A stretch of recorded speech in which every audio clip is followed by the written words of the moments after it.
Welcome to Flat Earth Debate, Uncut and Aftershow. I'm your host Nathan Oakley, and if you are new to this channel, or you've not done so already, then be sure to subscribe, hit the bell notification icon and join button if you'd like to become a Nathan Oakley 1980 channel member and keep up to date with the Flat Earth Debate. If you would like to support the channel, there is a super chat that runs alongside each of these shows while they premiere, and there's also a PayPal, Patreon and crypto link in the info box below the video. Also below this video you can get £50 for swapping your UK electricity supplier to Octopus Energy, and this is a particular note if you drive an electric vehicle.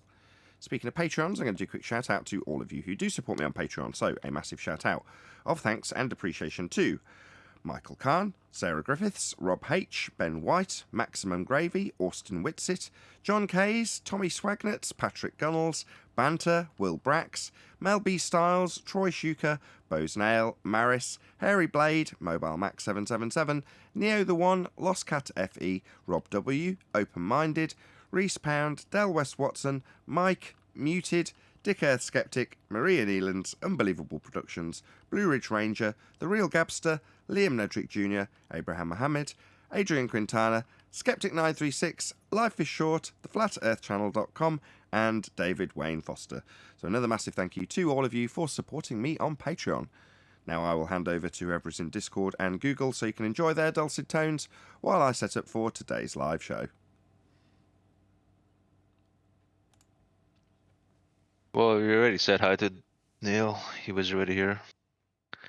We haven't said hello to you, though. Hello, Nathan. Hello.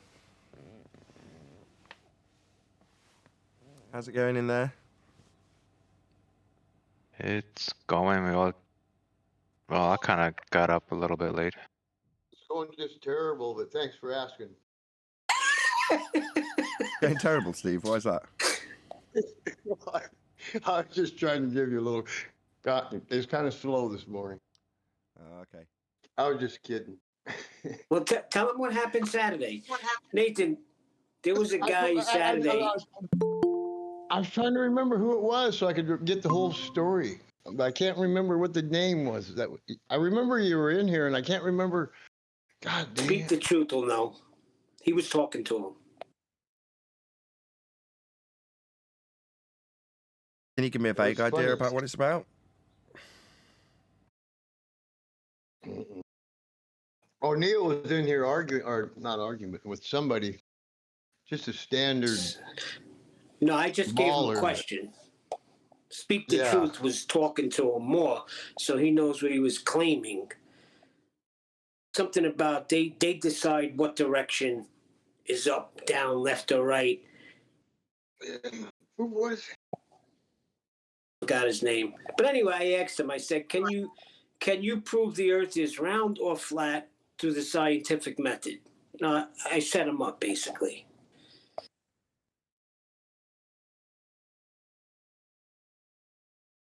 What a lovely story. I'm so glad you told me. Causing a bit of Well, he feedback said he could. So that tells me right there we're talking to a dingbat. Because it falls outside of the scientific method, correct? A cause and effect relationship. Exactly. Good morning.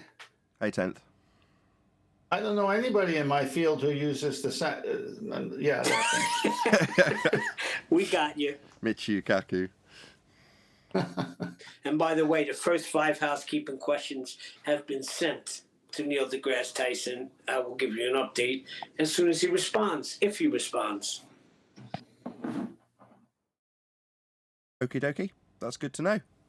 I will wait with bated breath for Neil deGrasse Tyson's response.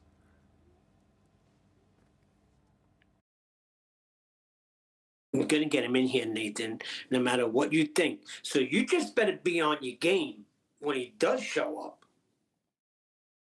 Okay. In your fantasy world, Neil deGrasse Tyson's turning up to Flat Earth Debate, is he? Okay. That's correct. He will be here. If I'm given the chance to talk to him, I'm going to ask him about the football. Listen, I made him an offer he can't refuse. What he's going to say about Nathan, the football is, he'll just repeat his claim. Now, it's going to be difficult to repeat that claim when you've got us saying, well, if Earth turns underneath your football, Mr. deGrasse Tyson, then Earth turns underneath this aeroplane that's on screen for us to observe it drifting, because it's from the ground that you'd observe it drift as soon as it leaves, according to your claim. Well, flight times would be shortened. What's he going to do then? That's He why I can't want to ask be you. in that position. That's my point. He can't be in that position.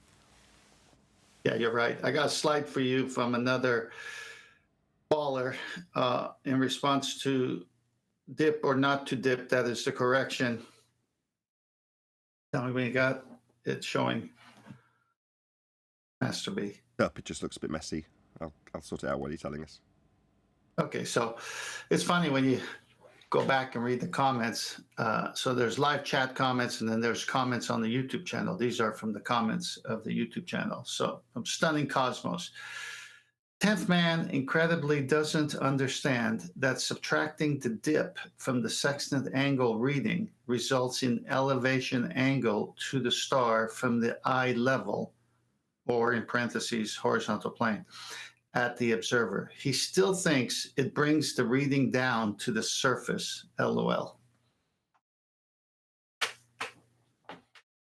Trying to navigate the surface, though. I mean, are these people really stupid? Do they forget the whole point of what you're doing? Well, if it was possible, see, this was the beauty of the sextant trap with the horizon being used versus when you go to an artificial horizon, which is, again, not the horizon. It's an artificial horizon, or a bubble sextant, which is another artificial horizon. The variance is when you use the actual horizon.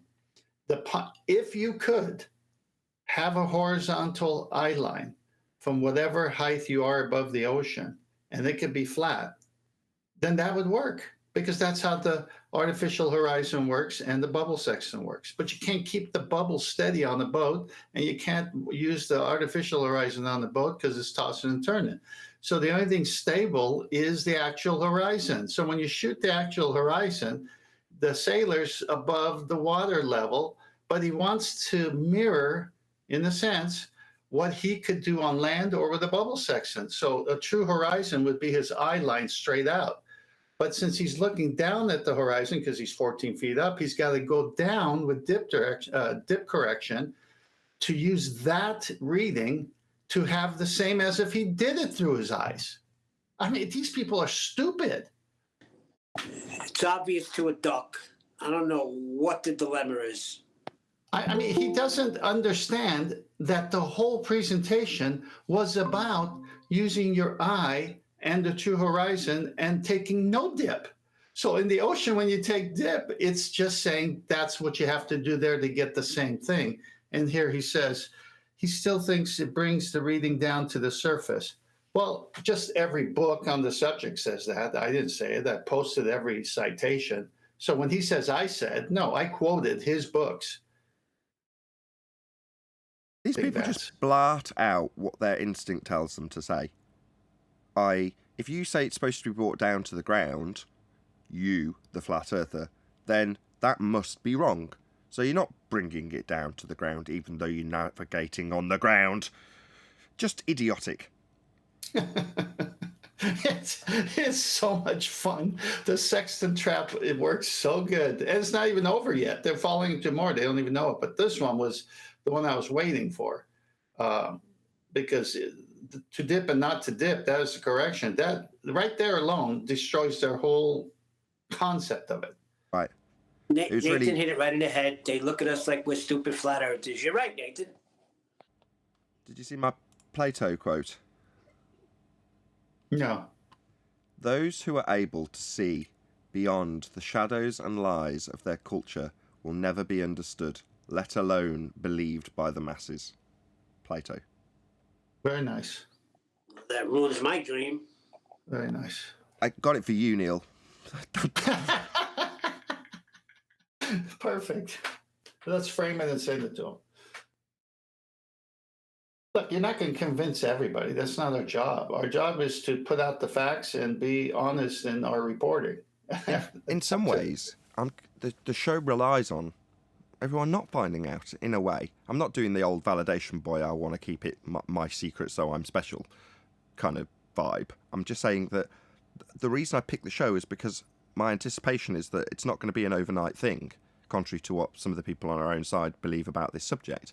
I don't think overnight it's going to just spread throughout the Western world. So therefore, there's longevity in the show. Now, as we discussed yesterday, being on the side of truth means that literally during yesterday's show I can sit a painted diffuser that's come as a Christmas present, because I'm not in the slightest bit stressed about the subject matter. Now, our opponents, on the other hand, they don't have longevity in the subject. They might think they've got longevity in the subject, but they've got two conditions. One, their own mental stability, when they're bracing against things that they cannot defeat. And two, their symbiotic relationship with us. Now, our relationship isn't symbiotic with the anti-flat earthers. It's using or utilising the Western world religion in a ball. Not the anti-flat earthers trying to defeat our defeat of the ball. So they've got two things that they absolutely need. They need to keep sane and they need us to be around. Me? I don't need anything. So long as the Western world believes they're on a sphere, my show will have a future. Agreed.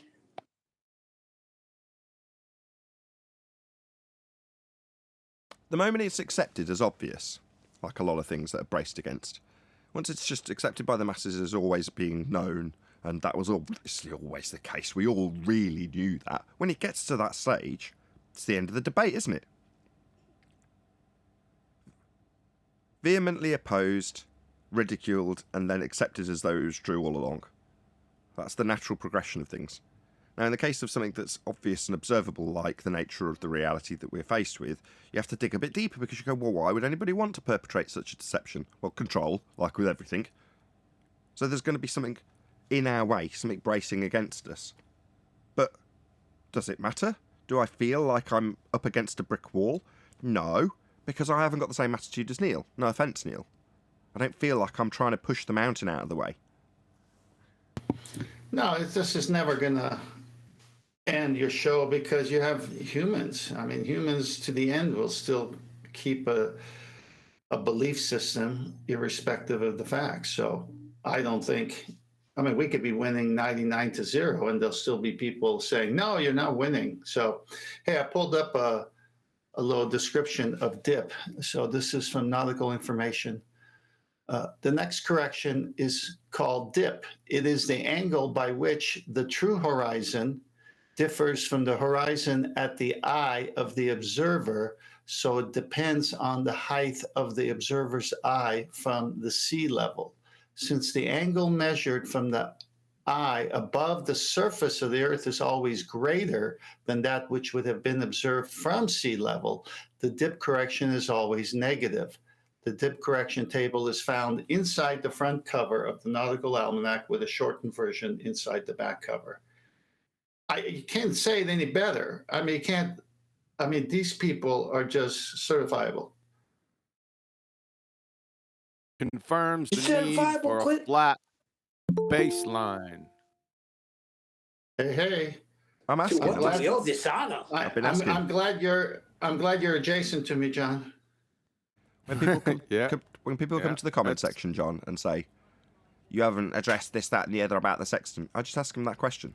It's a great question, well formulated, easy to remember, easy to parrot off when someone starts talking about tangent planes or anything of that nature. How'd you get an elevation angle if you're using a curved adjacent? Yep. It's over. It is over. That's all I'm interested in. Anybody watching this after the fact? If you're one of the people I've poked recently, that's all I'm interested in. How'd you get an elevation angle if you're using a curved adjacent? Can I dovetail off that? Yeah, unless QE wants to add something to that. No, I'm add to his. Was there anything you wanted to add to that, QE? Or is that it? No, that's pretty much it. And 10th man confirmed. You know, the dip correction confirms that you need a flat level adjacent. It's over. Yes, and that's exactly the dovetail coming in, which is the reason it's not included in the artificial horizon or the bubble section is because you already have a baseline straight adjacent. You don't have anything to dip to. Bundy's know everything other than geometry. Like, honestly, watching one of Whitsitt and Kai's debates on Modern Day Debates. And he knows the earth is not flat for sure. And he knows that it's impossible for everyone to have been lied to, even though we don't say that everyone's being lied to. It's just a lot of people are ignorant. But when he got to the 3 questions about navigation, mums was the word. They didn't have anything to offer. So you know everything and yet nothing all at the same time. It's insane. Yeah, Whitsitt gave it to him. Whitsitt and Kai gave it to him right at the end, right? The 3 questions, right? They should have did it in the beginning.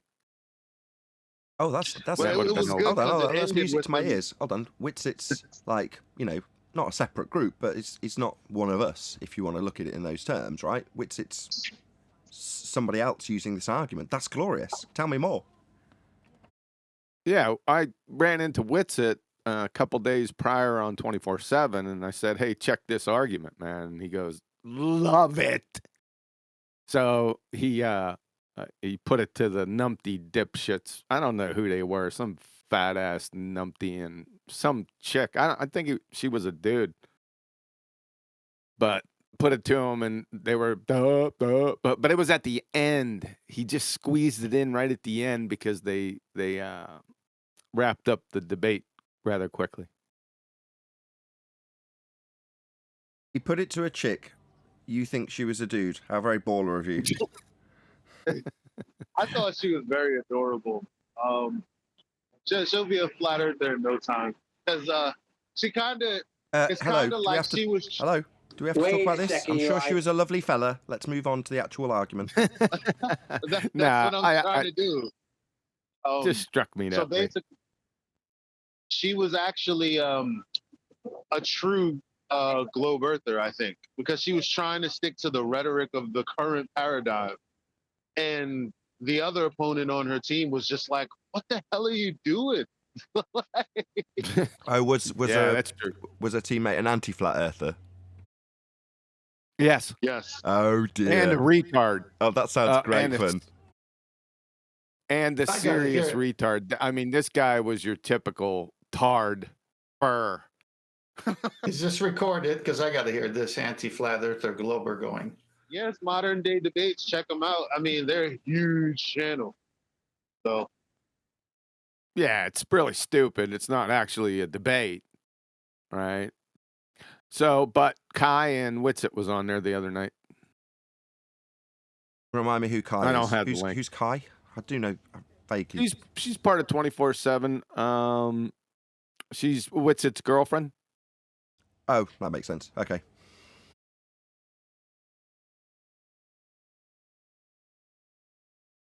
Can you imagine being the host? We're going to have an anti-flat earther and a Glober taking each other on, and together taking on flat earthers.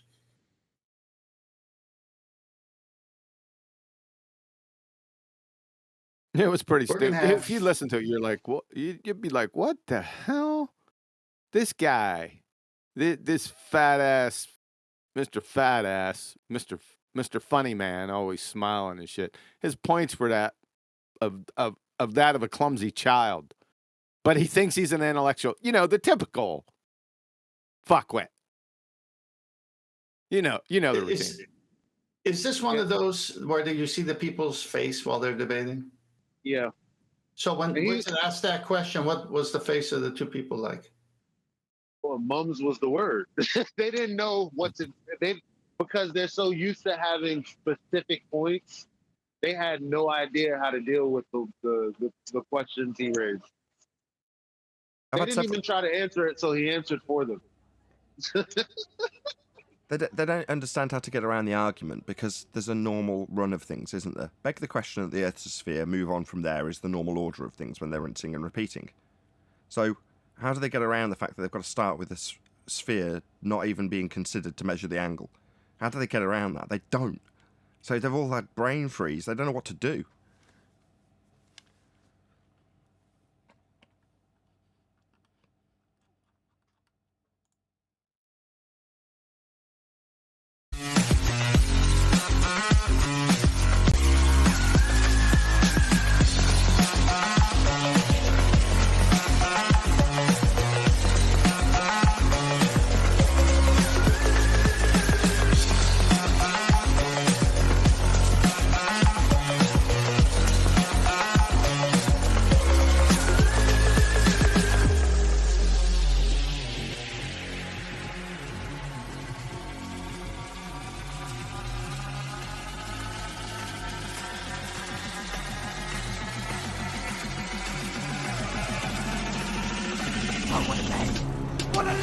Welcome to Flat Earth Debate Live. I'm your host, Nathan Oakley, and if you are new to this channel, or you've not done so already, then be sure to subscribe, hit the bell notification icon and join button if you'd like to become a Nathan Oakley 1980 channel member and keep up to date with the Flat Earth Debate. If you would like to support the channel, there is a super chat that runs alongside each of these shows while they are live, and there's also a PayPal, Patreon and crypto link in the info box below the video.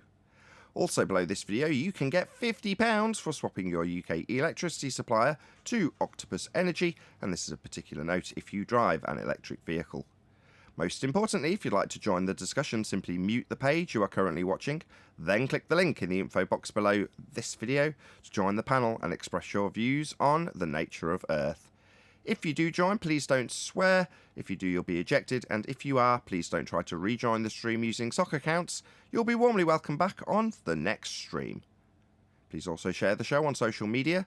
Sharing the show obviously increases the live audience, but this in turn increases the chances of a more diverse panel. So please share the show on Facebook and Twitter.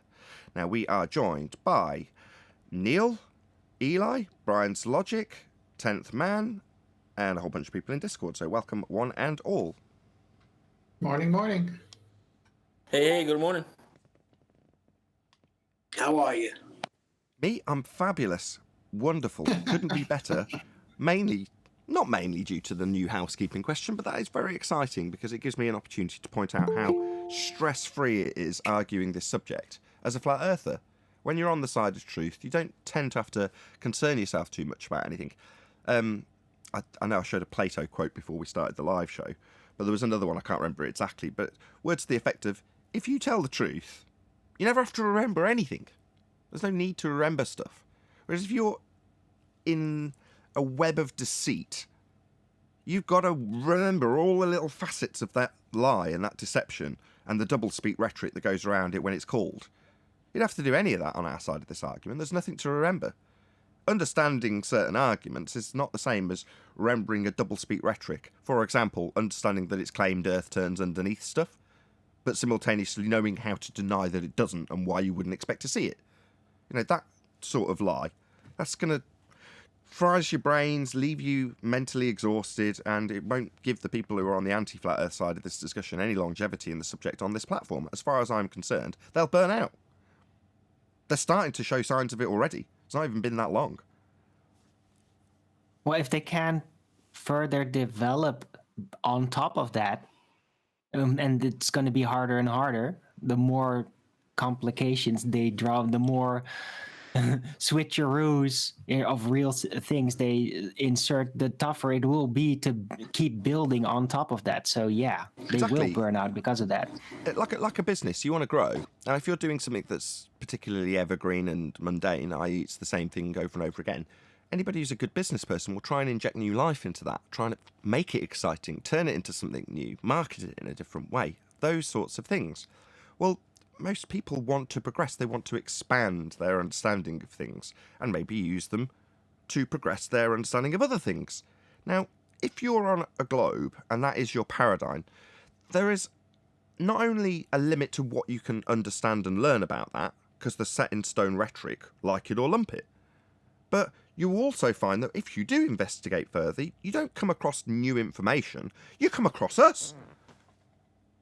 So you don't find that you're trying to expand your knowledge of how to demonstrate the Earth's sphericity. You find yourself challenging flat earthers and coming up with anti-flat Earth rhetoric. Well, that's not expanding your knowledge base. It's not fulfilling in any way. Now, while I might not have an answer to why the sky is blue at this stage of the discussion, there's the possibility that I might expand my information. There's the true excitement of going forth not knowing what those things are.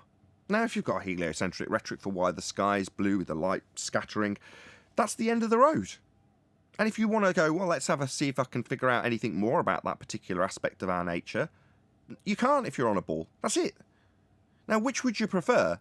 One that leaves you at a dead end with nothing but rhetoric, and then if you try and find your way through the dead end, you find your way to flat earthers telling you how wrong it all is? Or would you rather be on this side of the argument where, no, you've got less information, you're far more ignorant about the world that you live in, but there's a world of possibility ahead of you, And no need to lie, no need to concern yourself with the stories and doublespeak you've spoken in the past. Well, here's what happens when you lie. Shakespeare said, "Oh, what a tangled web we weave when first we practice to deceive." So that is true what you said, Nathan. When you're in truth, you don't have to remember anything. Precisely. Speaking of truth, any evidence you can have a curved adjacent when acquiring an elevation angle?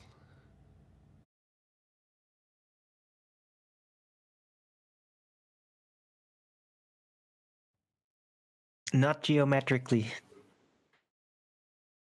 Let's stress the importance, because it's such a new question and we haven't done it enough. Essentially, the housekeeping question that's just been introduced, any evidence you can have a curved adjacent whilst acquiring an elevation angle, is the annihilation of a claim that you can do any measurements to do any movements around the surface of a globe Earth. You can't. You need a flat plane to measure an angle.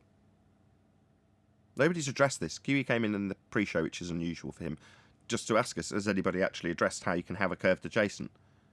And the answer is no. And that's all I'm interested in. You're one of the people I've recently poked. I said the same in the pre-show. All I'm interested in is knowing how you can have a curved adjacent. That's it. Anything else surplus to that is just irrelevant. I couldn't care less.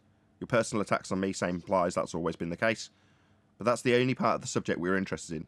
You think you've got a curved Earth beneath your feet. You think you can never see anything other than bendy lines, and that screws up your angle measurements if you're going to assert them. You can't do them anymore. You couldn't do them to begin with. You can't have a curved adjacent.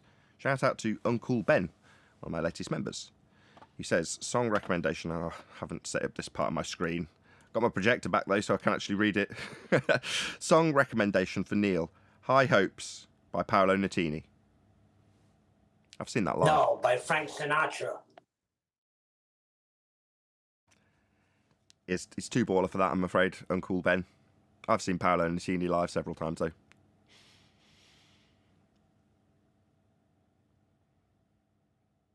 I won't sing Coming Up Easy for you. Anyway, any evidence of Earth curve? Physical geometric spheroid horizons? You're going to need R for that.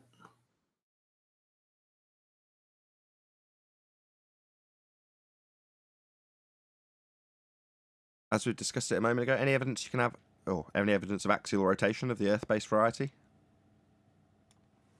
We wouldn't expect to see Coriolis deviation on a spinning ball Earth. Said the anti-flat earther when the globe claims there's 15 degrees an hour drift as Earth turns underneath.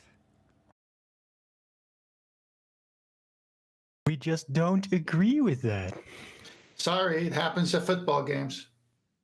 It doesn't happen at football games. That's where the confusion begins.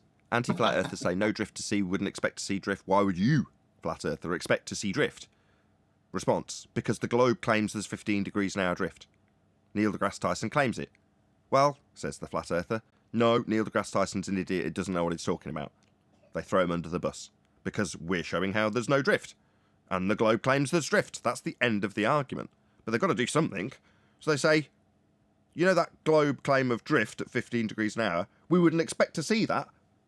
That's what our response is. That's what we get told in response to us pointing out where we don't have drift and the consequences of Earth turning beneath things to cause drift in the form of shortened flight times and drones drifting away from you at whatever rate the globes claim to turn underneath them. Things that don't happen. So, when we point out they don't happen, we're told we wouldn't expect them to happen, as the globe has claimed they would. Anyway, any evidence for the... Hashtag thanks, Dan. Well, that was the whole point of the pre-show, right? Where you have an anti-flat earther debating, a glober debating, and a flat earther debating. And when it comes to this question specifically, the anti-flat earther would say, we don't expect to see drift. And the glober would say, wait a minute, that's one of my key points. Nuts. But that's why I said at the beginning of the show that it's cognitively painful to argue as a baller. Because you're not a baller. The moment you find yourself to this arena, you've realised there's a dead end in terms of exploration of the globe. And when you've dug a little bit more, you've found us on the other side of that wall. And you're trying to cement it back up again and fill the holes. It's tough luck. We're there whether you like it or not. And it's not more globe info that you're going to find. And if you want it, you've got to go to the priests. You've got to go to NASA and listen to what they say when they make up their stories. That's the best you can get. Their stories of a place you can't visit. That would be the what was sky so vacuum. refreshing? Go on, Eli. Because a lot of these points, the globe earther, not the anti-flat earther, on the modern day debates with Whitson and Kai, whenever a point like this would come up about NASA or one of their theories, they even said pseudoscience, and she said, yeah. And she says, I can understand why some of these arguments aren't satisfying, and it's okay if you don't go with it. I was like, whose side are you on? So let me get it straight. The That's what a moderator's telling globe the earther would say. globe believer with anti-flat earth compadre that it's okay if they don't utilise things like arguments that use a sky vacuum. It's cool, that's okay. No, not the moderator. The globe earther said that. The female. What? Sorry, run that Yeah. by me again. The person on the debate for the globe said that. Yeah, she said it's okay if you some of the things that she proposed that you don't accept. Like she could understand why you wouldn't accept it. You got to watch that debate, man. It's pretty interesting because it's the one of the first times I've seen a globe earther who actually knows what they're talking about as far as the paradigm, as far as what they actually do, for work. So. Well, speaking of sky vacuums and such, any evidence you can have gas pressure without a container? Yeah, I'd like to pivot back. I wouldn't go that far. With Mrs. Globe Earther, right? She made one concession that wasn't actually a concession with the vacuum of space, but I wouldn't go as far to say how did you put it? Me or who are you talking to? Me, I guess. She did at one point. I felt like the gist of what she was saying was, it's all right if you don't accept some of these concepts. She was like talking to the broader debate, not just one point when she said that. Yeah, well, I think that some of the stuff she was like pulling it out her ass. I watched the debate. So when she said that, wasn't it about gas pressure when they brought up the fact that her name was like Entropy or something like that? Yes. That's when they started wailing on her. Yeah. So she made a slight concession there. So she made a mild concession as a glober and then was pounced upon by her own side. I don't think anyone reacted to that specific point. I'd have to rewatch it. Okay, sounds interesting.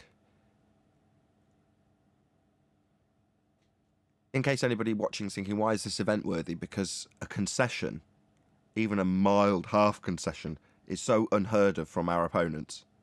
It's a very rare event. Cognitively, it's too difficult for them. Yeah, and that is so true because they'd rather just deny things that have persistently happening and that they've been doing for years. They'd rather just deny it from a certain point on than to actually concede that they were wrong. Like we never claimed the geometric horizon. They're still doubling down. They see us as monkeys, so they're entering a poker game with a monkey. And in their mind, there's no way this monkey's going to win the poker game. And when the poker game's won by the monkey, they turn the tables over and go, you're just a stupid monkey. Those are just cheap guerrilla tactics. Can someone tell me the new housekeeping question? Exactly how it's written? Sure. Any evidence you can have a curved adjacent whilst acquiring an elevation angle? Thank you. The elevation angle's your flat baseline along the ground that you're getting the angle from. It's the first straight line. That cannot be curved. For the audience's benefit, in case you're wondering the logic behind this question. Well, it's on its way to Neil deGrasse. Oh, I see. You guys are becoming chummy friends, it seems like. Neil's new pen pal's Neil deGrasse Tyson. Any evidence Don't of it? mock my dream. Nobody was mocking you. Nobody once mocked you about this, Neil. Are you besties yet? Now someone's mocking you. No, but they're on the first name basis. I figure I got leverage with the name. Maybe he'll answer me. You think he'll kneel to your commands? He better kneel and pray because his whole world is about to come crumbling down. Got people, he'll be kept clear of us. Like I say, the only way this works is if there are two different types of people fighting for the globe. Anti-flat earthers who tell us you wouldn't expect to see drift. And globers, Neil deGrasse Tyson, saying we expect to see 15 degrees an hour drift. Now you need the buffer of us in between those two people so that we are the ones challenged when we say there is no drift, here's an example, and use Neil deGrasse Tyson as a hostile witness. Now, you can't have that hostile witness actually confront the people who are using him as a hostile witness, us. Because what's going to happen? We're using him as our example. The globe claims 15 degrees an hour drift. Now, the ploy by the anti-flat earthers is to just deny the claim in the first instance. We wouldn't expect to see drift.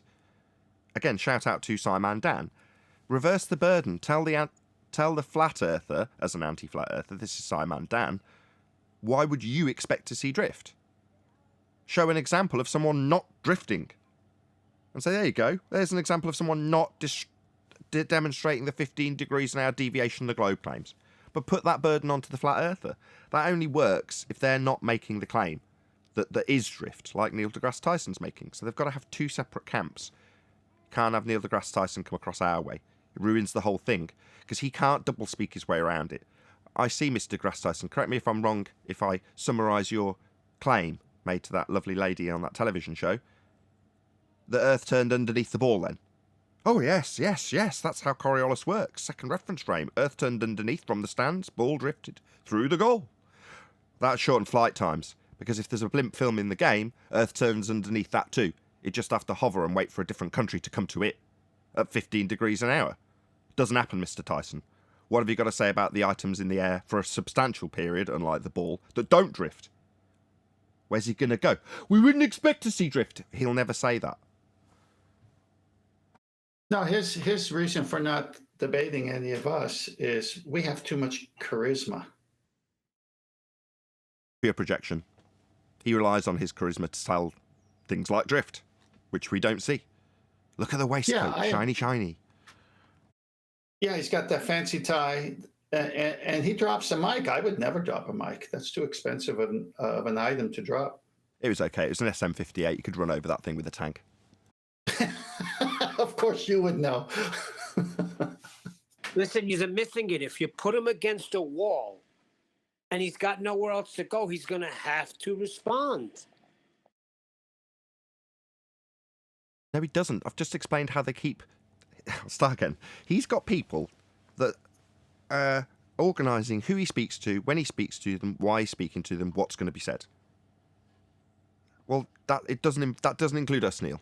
In any way, shape or form. He doesn't have to address something.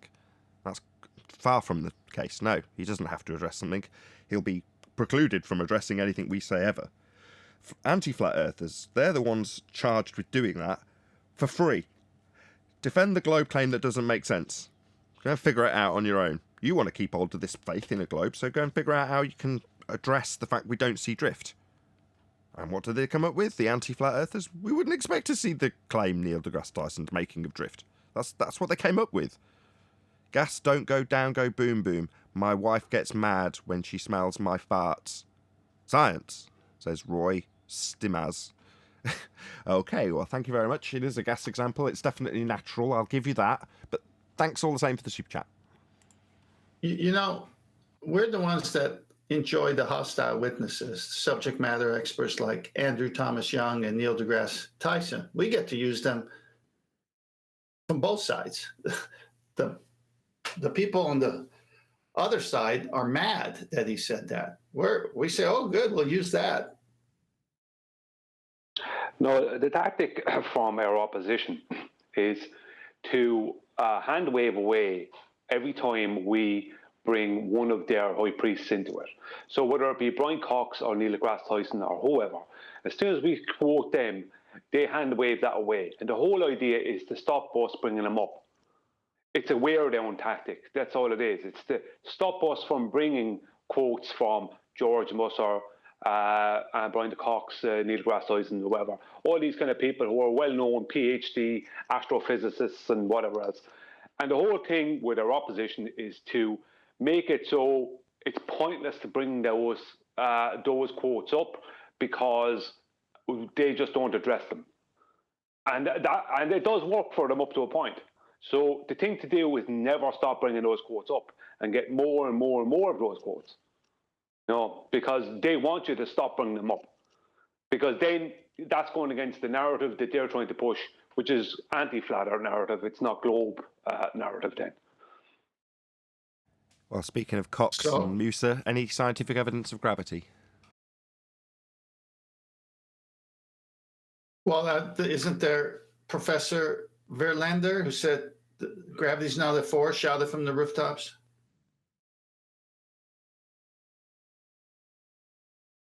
There is no scientific evidence for gravity, and there can't be. There can't be scientific evidence for gravity. It doesn't exist. So if it existed, there already would be a long time ago. Mind to be here or be sphere on the Quantum Eraser YouTube channel this Saturday, as we'll be continuing our discussion in regards to science, which for me at least was one of the starting points to feel like as a flat earther I was winning the argument. A good grounding in science. So be here or be sphere on Quantum Eraser YouTube channel for Ball Busters. That's 7 p.m. UK time, 3 p.m. Eastern. Are you sure? Because the last time you said that... Hold on, Neil's I decided thought you were going to shout out my show for today. Am I on that show? If you want to be. Last time you said that, Nathan, I sat there on a Saturday entertaining somebody, waiting for Ball Busters to start, and it never started. Fortnightly. My bad. Last week I thought there was a show and there wasn't. What about today's show? So QE Live today? Yeah, we got an open panel again. Never know which way that's going to go. And then we have Mr. 0.6. So if you want to find out who that is, you're not going to believe it. So tune in today, 2 p.m. U.S. Central, 8 p.m. UK. Thanks. Is it 8? Start time's 8 now. I said 7. Okay, 7 p.m. UK time. Same goes for Ball Busters. 7 p.m. 8 p.m. UK time. My bad. It's 8 p.m. UK. Okay. Easy now. Any He's single doing it viable deliberately. Any single viable hypothesis from any of the fields of astronomy, cosmology, or astrophysics? Never happened. Has never happened. It's on the same theme. So good understanding in science will leave you grounded with the safe assurance that anything claimed to be science from the globe side, and I do mean anything claimed to be science, will have absolutely no scientific validity whatsoever when it comes to proving the heliocentric model, sphere, Earth, sky vacuum, anything to do with the worldview that you're on a sphere. They don't have any science. None. Zero. Nada. They don't have science for the globe. Considering back in 2015, 2014, we were told the whole body of science proves we're on a sphere, we're now being told science doesn't prove anything by the same exact people.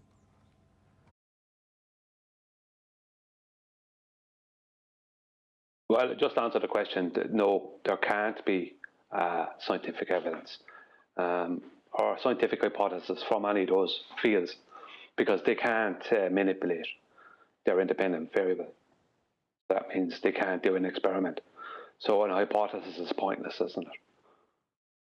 Well, yes and no. So yes, you're correct, because they won't be able to vary the independent variable. That would be the thing they assume causes the effect they're observing, and they've got plenty of effects to observe. But we're not asking them to get to that stage, which is why I say no. They don't have to actually do any experimentation, but when they formulate a hypothesis, the independent variable will definitely have to be the presumed cause of the effect that they're observing. It will definitely need to be capable of manipulation, and it'll definitely need to be the cause in their hypothesis. So, you know, and real. Let's not forget real. I don't want any gravity in there. That's the problem. Yeah, but see, this is the thing. Like, I mean, I was always under the impression that a hypothesis was, the idea of a hypothesis was to put it through a hypothesis test. Because otherwise, it's not a real hypothesis. I don't see it as a real hypothesis.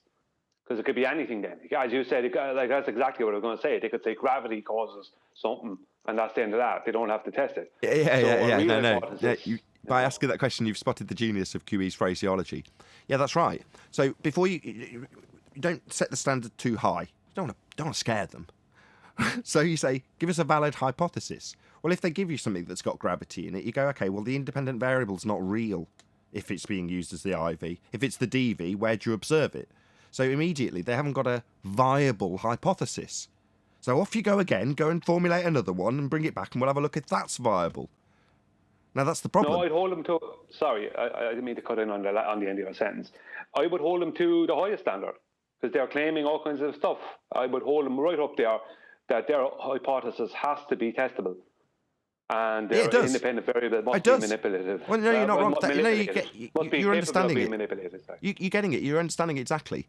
You don't need to ask them for the actual experiment, because as you're rightly pointing out, when you say things like, well, it has to be capable of actually being done. Yeah. That's included when you say any viable hypothesis. Obviously, you've got to be able to actualise it, but that comes under the viable hypothesis. Do you see how QE's phraseology is so perfect? And it doesn't scare them off at the same time. You don't need an experiment. We're not asking for that higher standard. Just viable hypothesis. What's that? Your independent variable's not real. Well, that's not viable then. Go and have another go. Yeah, that QE guy is ace. Yeah, I'd still hold him. It's not up to me, but if it was my choice, I would be wanting any hypothesis that's put forward in a scientific manner should have to be testable. Yeah. I mean, they should have to do a test with it. It's like that. Look, I understand by saying viable hypothesis. Yes, you totally have them, but I won't take any mercy on them, because they're claiming to be science. They're claiming to have all kinds of evidence. So I don't know. You're right. That's why I said yes and no at the start. It's like, yes, you're absolutely correct, but all of your logic will start logically with the hypothesis intact and viable before you have to set out that higher standard and say, no, you're going to have to be able to verify it. Yeah, well, that means it's got to be viable. But they'll never get past the hypothesis stage. So while we could up the standard, it wouldn't actually change the standard if we said it must be capable of being put through the process. That's implied when you say viable. Well, I suppose you'd end up having basically a debate with them about if they're going to use gravity as their independent variable. Then it would come down to, well, gravity, what's that? You know what I mean? Where was that shown to? Where's the hypothesis put forward from Isaac Newton or Albert Einstein for that? You know, who tested the hypothesis? Who put it forward? You know what I mean? So you'd end up talking. You probably would. That's probably where you go. You probably end up asking them for the hypothesis and the hypothesis test for gravity.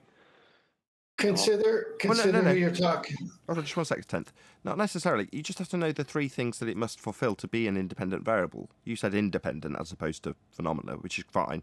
Well, if they're claiming gravity as an independent variable, first it's got to be the presumed cause of the effect that they're studying. So obviously that implies that you've got to then establish what the effect they're studying for gravity to be the cause of it. Yeah.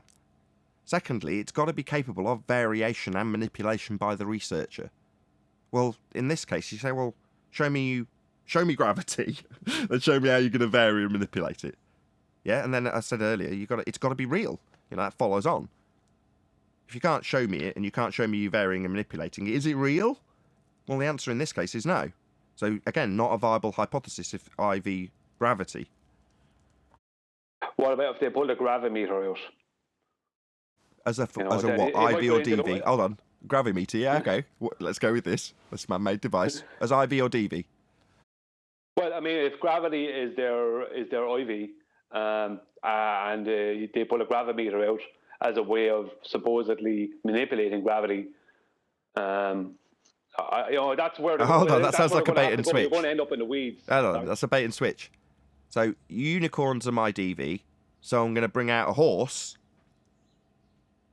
No. Well, I'm just saying that's where it's going to go. It's going to end up in the weeds. It's going to end up there. That's where I reckon it would end up. No, that's fine. Because that's okay. Hold on. You've made that clear, Brian. That's where you reckon it'll go. Okay. So IV DV, that's independent variable which will be varied to manipulate and cause the DV, the effect. Well, DV, naturally occurring phenomena. So if you're saying DV gravity, so we've switched it, we're already convoluted because we're talking about gravity as both cause and effect in the last 3 minutes. But that's what happens with anti-flat earthers. It's not Brian's fault. But now we're at stage phenomena, DV, gravity. And Brian's saying, well, they'll just show a gravimeter. No. No. Don't show us a man-made device. Show us the natural phenomena of gravity, not the man-made device. Balls in sheds and gravimeters aren't gravity. The phenomena we need to see. So what's that? Well, they'll drop their phone. That'll be what they'll do then. I know, I drop a helium balloon. Woo, there it goes. Well, I'm just saying that's where they're going to go. That's where they have to go. If you don't, my point being, I understand it, and you will end up with them looking silly either way. But if they are putting forward if you ask them for a viable hypothesis from any of those fields, I would. That's why I'm saying I'd also be asking for a viable hypothesis test of the, because they will go there. Now that's okay if you are happy with them going there, because they're going to go.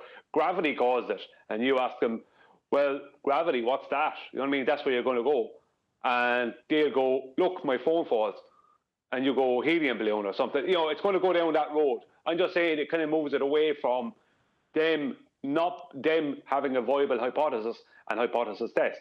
I would like to see them trying to put their hypothesis through a hypothesis test, which is scientific method. I know, you can't get there. No. You're getting way ahead of yourself. First comes the hypothesis, though, doesn't it? So you'd like to see them put their hypothesis through the hypothesis test. What hypothesis? We've been asking for 2 years. Yeah, but that's the beauty of it. It's like, I would like to see the mess they come up with. You know what I mean? It being... Hold on, we're right there, 10th, we're right there. It being the hypothesis, Brian. Yeah, I want them to come up with what they would think is a viable hypothesis. So the question... So the question's perfectly phrased then. Go on. So it's a perfectly phrased question then. Go on. I said it's a perfectly phrased question then. Yeah, but it depends on what they come up with. It would just be whatever they come up with, as far as what they would be calling a viable hypothesis and hypothesis test for something that they observe, for an effect they observe, like in the sky.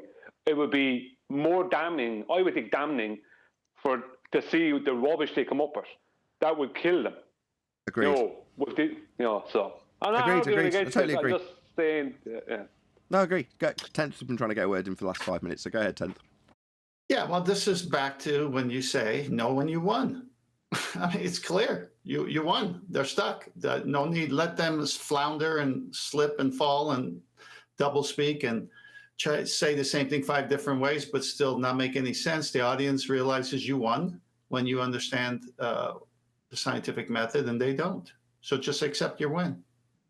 Shout out to Ben White for smashing the super chat. It says, please share the show. I love it when people give me money to encourage the audience to make the audience bigger. Thank you so much, Ben White. I really do appreciate it. It gives me an opportunity to say, yes, indeed, 100 people plus watching. It'd be great if there was more. So please share the show. Smash the share button. It's the only reason people are here in the first place. So the only reason there is 100 people plus here is because people have shared the show. So those dedicated few that do share the show all the time, thank you very much indeed. But if you haven't done so already, please smash that share button. I think we're done with housekeeping. I think we covered everything. Distance to the CERN, Molten Iron Core. Did we cover Molten Iron Core today? No, we haven't done that yet. I don't even think... Did we do Distance to the Sun? I didn't hear that one. That's the two I think I forgot. So any evidence of the distance to the sun? No. Any evidence of a self-perpetuating molten iron core at the centre of a presupposed spherical Earth? No, we never dug down more than 8 miles. To get to the sun? What kind of crazy speak is this? No, to the molten iron core. Of course. Yeah. Sorry. I'm just joking. Just having a bit of fun. Right, that does conclude the housekeeping. Good job.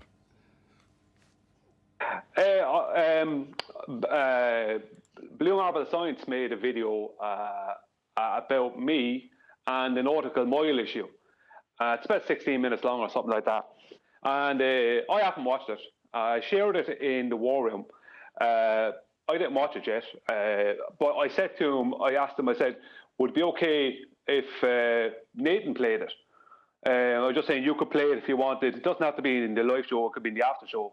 And we could listen to it and see what he has to say. I don't know how much stuff in there is going to be kind of a comedy or character assassination, whatever. But he has made a video on the subject of the Nautical Mile, and he has given me permission. He said he gave you permission to use away on his video. If you want to play it, he won't strike it. I asked him already. So if you're interested, the guy that demonstrated gas pressure out of a container, bringing containers. Yes, that's Blue Marble Science. Yeah, Blue Marble Science. Okay. Yeah. So I'm just saying, if you want to play it, you can play it in the after show if you want. We can listen to it. If you do, if you don't, no big deal. Hillbilly blue balls. How's it going? Go beyond subscribe. Click join. Through so much to get.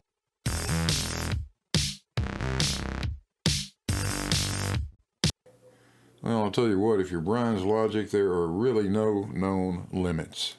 Warning, severe derp dead ahead. You guys hang on. Hello, how are you doing? This is going to be a quick video on the truth of what is a nautical mile. Because there's a lot of rubbish out there about them being connected to a globe earth, which is not true. Nothing to do with a globe earth whatsoever. Actually, he's full of shit. Yes, he is, isn't he? Brian, a nautical mile is 1/5400th of the distance from either pole to the equator. It's 1/21,600th of the circumference of the Earth at the equator. Can I address that? Please. Yeah. Well, for a start, he's after begging the question of a globe. That's the obvious one. But secondly, he's just talking about longitude line. He's just talking about an actual land or physical distance, land and sea distance along a longitude line. That's what he's talking about on the latitude and longitude grid. I mean, that means nothing. There is 60 nautical miles per degree and 60 minutes per degree. And those minutes are translated, those minutes are measured in the sky, along the sky, as degrees and minutes. And they are then translated or transferred to the surface of the Earth as nautical miles. My question is, and I don't know if he's answered it in this video because no one else has been able to answer it, is my main question is, what is the origin and purpose of the nautical mile? Because so far he's just told us at the very start there, he spoke about them being a distance along the surface of the Earth. But what has that got to do with the origin and purpose? The purpose is there's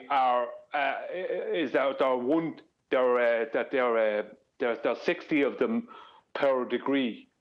So we measure degrees when we are looking at celestial objects. We measure in degrees and minutes of degrees and seconds of degrees. And they are then translated as a distance. So we use an elevation angle, which is 90-degree right angle. We use an elevation angle to a celestial object. And if we have a 40-degree angle for a celestial object above the horizon, then we know we have 50 degrees. That's 50 times 60 nautical, 50 times 60 nautical miles of a distance. So you're measuring a straight horizontal distance along the surface of the Earth, but you wouldn't have nautical miles.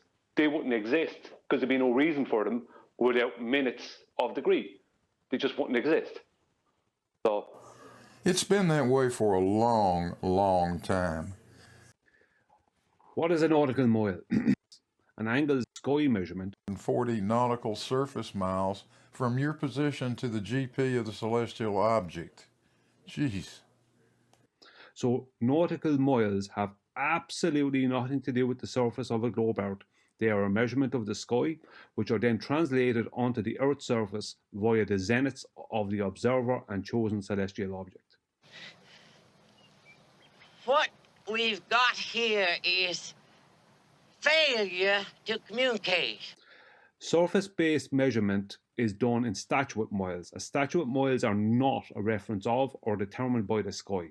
Only nautical miles are a measurement of and determined by the sky.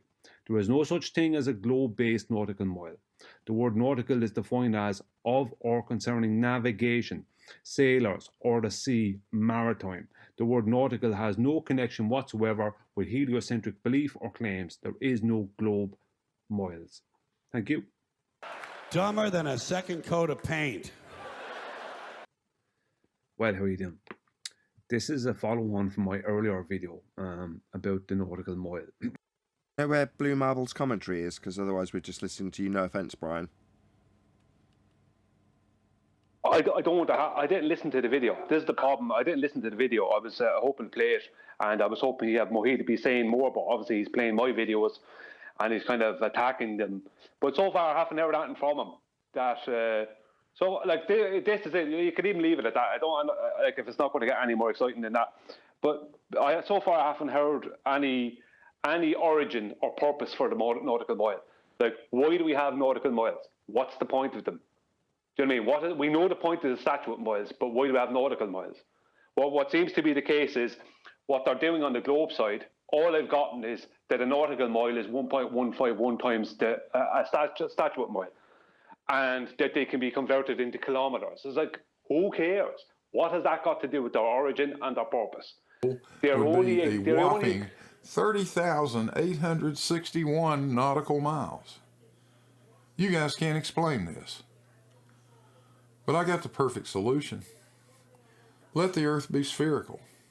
Let the light coming from Polaris be parallel at every point on Earth as we know it to be. Measure the angle to Polaris relative to our local zenith. And yeah, you're going to need a flat plane for that. Angle? Yeah, you need a flat plane. Can't have a curved adjacent. You want to speak to that, Brian?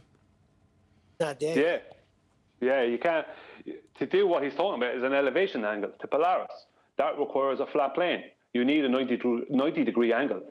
And if Polaris is 40 degree, as I said, just like earlier, if Polaris is 40 degrees above your local horizon, then that means it's 50 degrees of distance.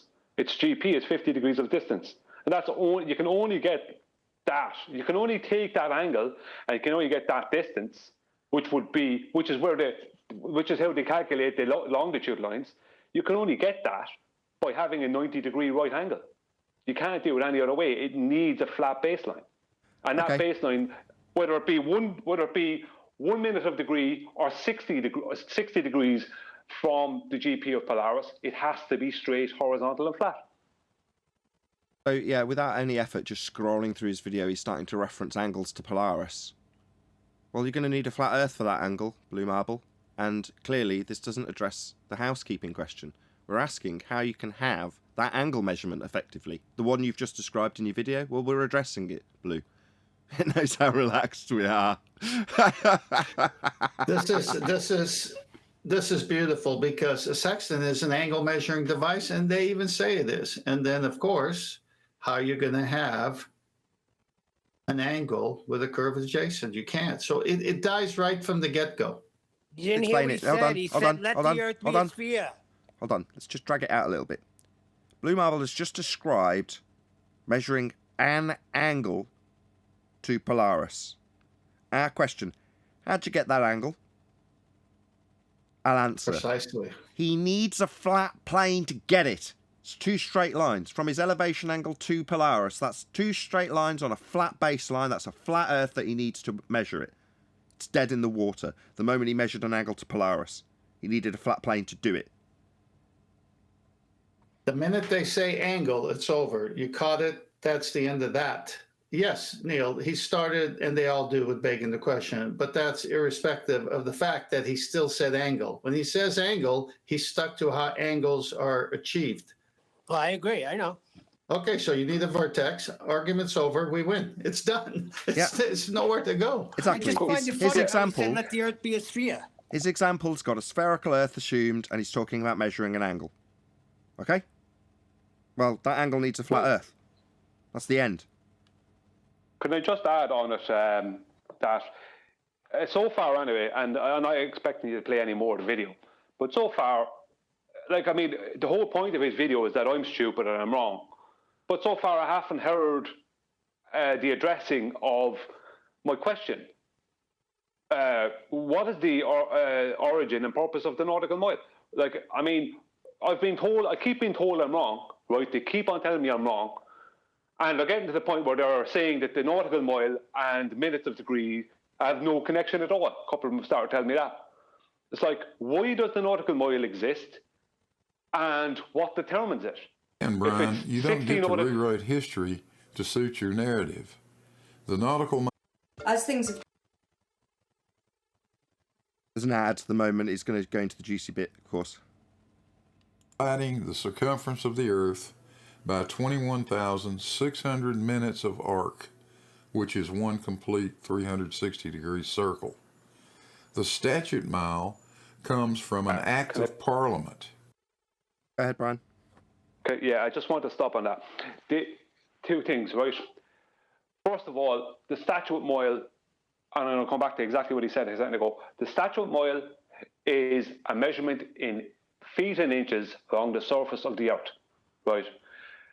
What he just said is that it's 21,600 minutes of arc. So me saying that minutes of degree are nautical miles, he's basically agreeing with me there. But then he's begging the question with the word arc that it's making a circle or it's making a globe, right, whichever. But arc of what? Arc within the sextant. Because the sextant has an arc, right, that the index arm runs through. It's arc within the sextant. Well, hold on. When you say arc that the index arm runs through, imagine a protractor and stick it on the flat baseline of the ground. There's your minutes and degrees.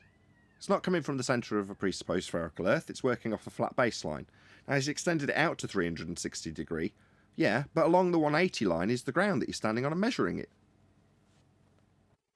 Yeah, but this is the thing. But like their claims about the nautical mile is they're jumping on the word arc at the moment, in the past couple of days. But arc of what? Arc of what? Where is this curved spherical Earth? Where is this curved sky? It has nothing to do.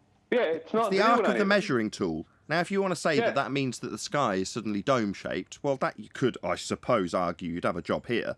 But you could, I suppose, say that. It's got sod all to do with the ground. That's the flat baseline.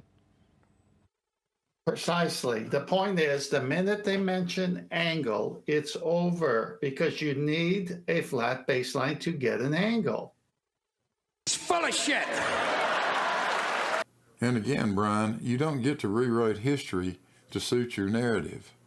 The nautical mile comes from dividing the circumference of the Earth by 21,600 minutes of arc, which is one complete 360-degree circle. The statute mile comes from an act of Parliament, defined as 8 furlongs, with a furlong being 40 poles and a pole containing 16.5 feet. That's 5,280 feet, decreed by the British Parliament. Okay, Nathan, can I say something about that there? Yeah. This is the point. That's what we're doing this for. Yeah, thank you. It's like, but he's agreeing with me. He's not disagreeing. All he's doing is begging the question. So he's not disagreeing that, because he knows it's correct, that nautical miles are minutes of arc. He's just begging the question that with the word arc, that it's becoming a 21,600 mile circle. And then he's stating that he's just giving the history of the statute mile, which is just the history version of me saying that it's the statute mile is feet and inches along the ground, or along the surface of the earth. He's not actually rebutting me.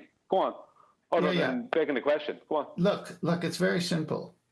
After you use the sextant, what do you minus the number from? 90. What's a 90? A right angle. Thank you. It's over. He can go into all this other stuff. And just like all the other ones, they want to go into the process. I don't want to get into the process, line of position, and all these different things, when I could kill it right on the get-go. The get-go is when I first use the sextant and I shoot the star at 50 degrees above the horizon, that leaves me 40 left over. 40 times 60, that's 2,400 miles from zenith distance to zenith distance. The zenith distance of the sun to the zenith distance of me, because I have my own GP on someplace on the earth, right? So guess what? I have to minus it from 90. What does 90 tell you right away? Curved baseline or flat baseline? Flat baseline, parallel roof. It's over. Yeah. Right there. They have been led to believe that the nautical mile is something that it's not. Thanks for watching. Hopefully there won't be a fourth video. Well, let's see if we can summarize this. Navigator miles is not a term referenced in any known form throughout all of history. That's something you just made up, Brian.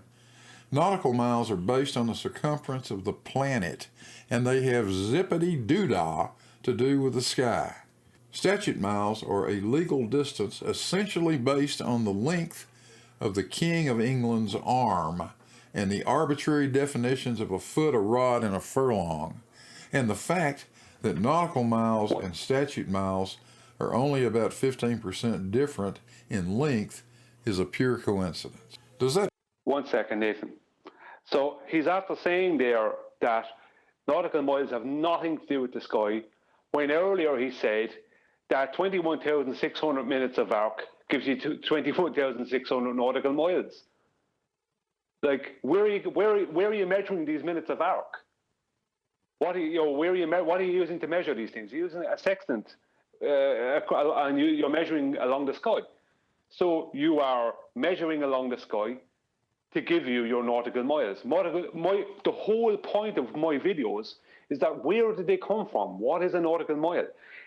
A nautical mile is a sky mile. It's a navigator's minute. Right? I don't care if nobody ever said it before. That doesn't make it untrue. Doesn't make it incorrect. It's a navigator's minute. That's all it is. Navigators, when they're using a sextant, they use seconds and minutes of degrees. And that's what they use. And that's where nautical miles wouldn't exist if it wasn't for that.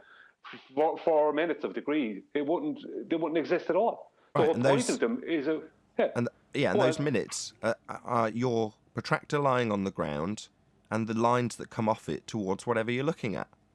That's what they are. They're not from the centre of a presupposed spherical Earth, and when Brian describes the movement of the arm on the sextant, it's moving along a protractor. That's what it's doing.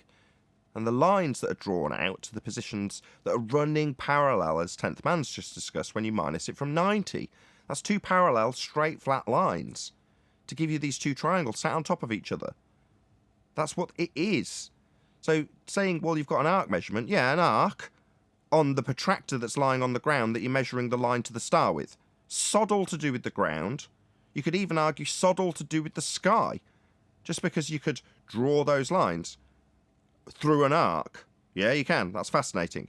Doesn't change the fact that you're just measuring a line to an item in the sky versus a straight baseline. That's what you're doing. Let's just hear the last little bit of his summary, Brian, unless there was something else at this stage.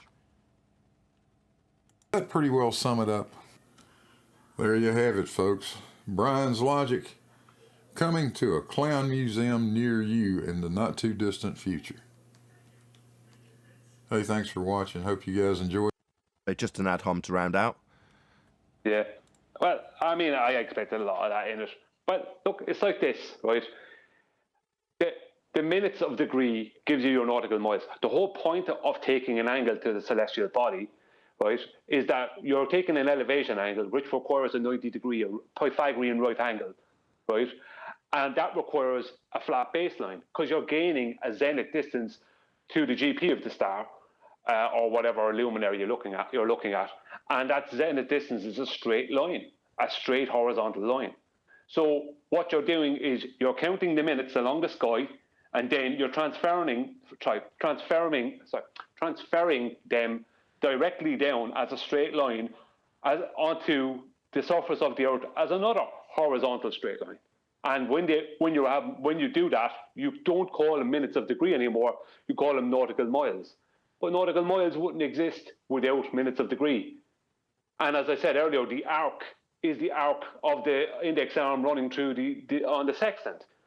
I mean, it's just begging the question. So he hasn't actually addressed the videos.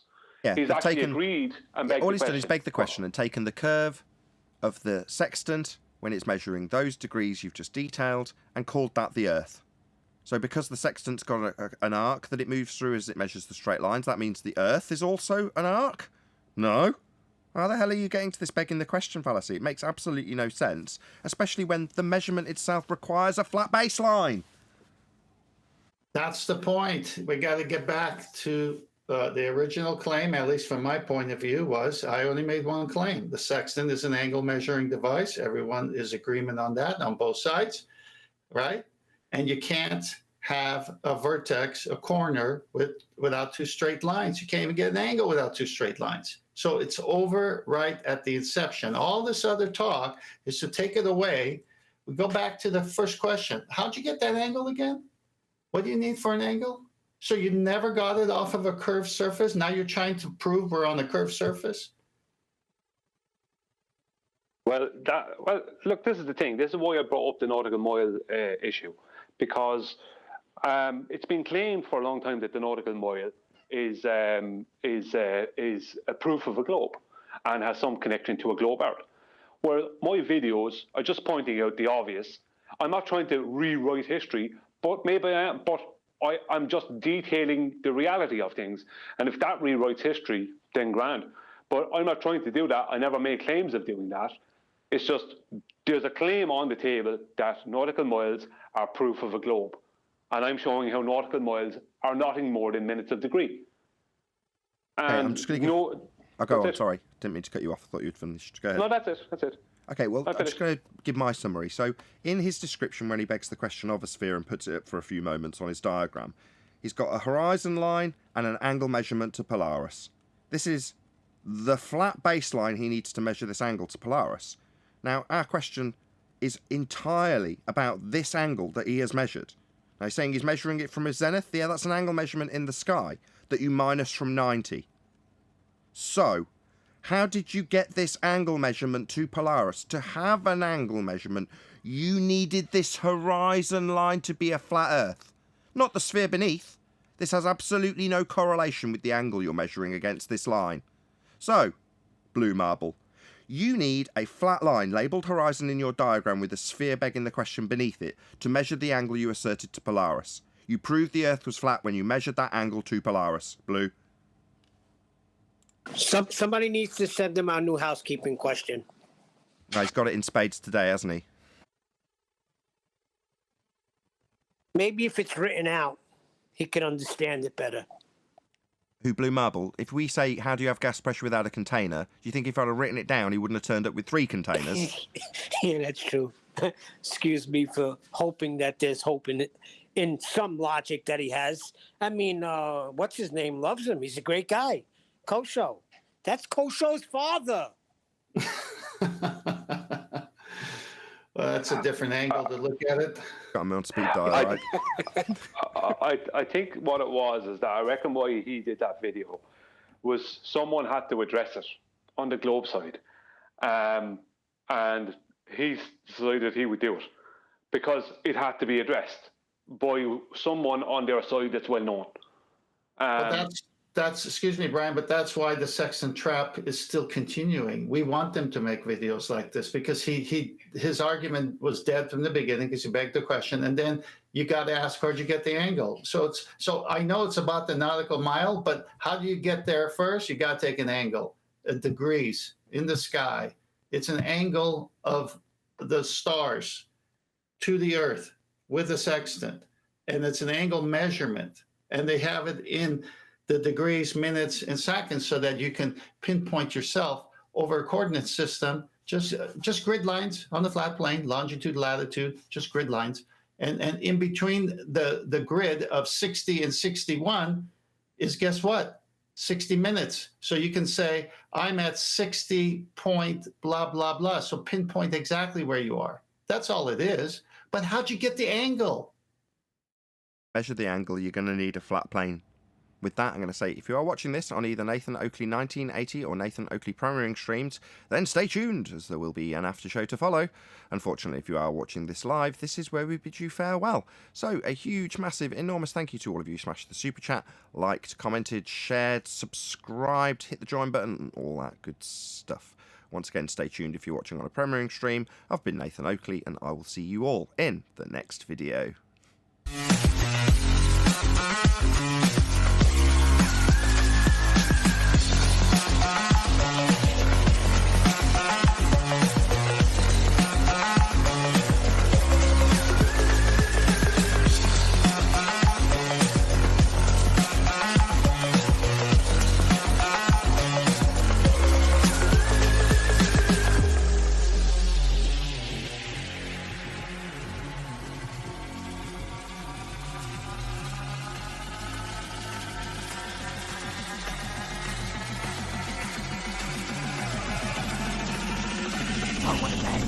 What a lovely day!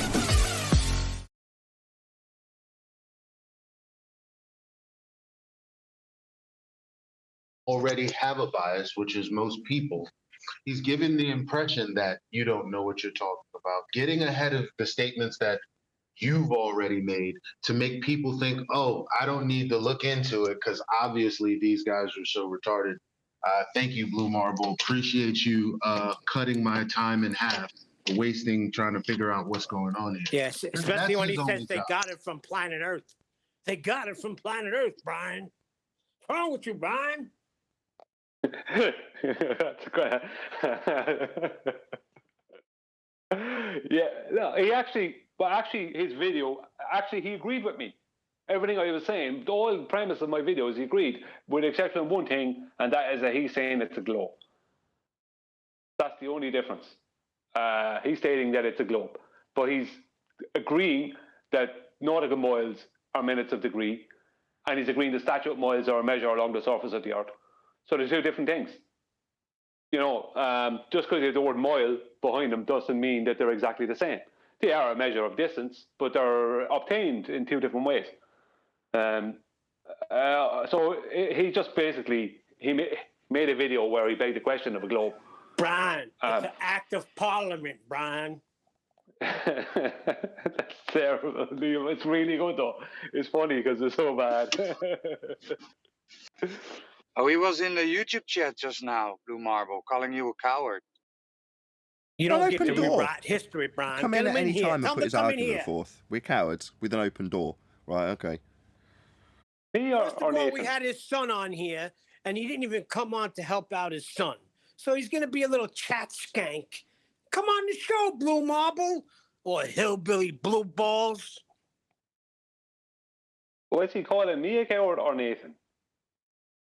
Who cares? Probably you, Nathan. Who cares? Well, to be exactly, he said, play it from 6 minutes onwards, you cowards. That's what he said. Oh, right. So let me get it straight. From the peanut gallery, he's decided how we'll present the information. Oh, right. No. You can come in and argue with us and put the information to us however you chose when there's an open door.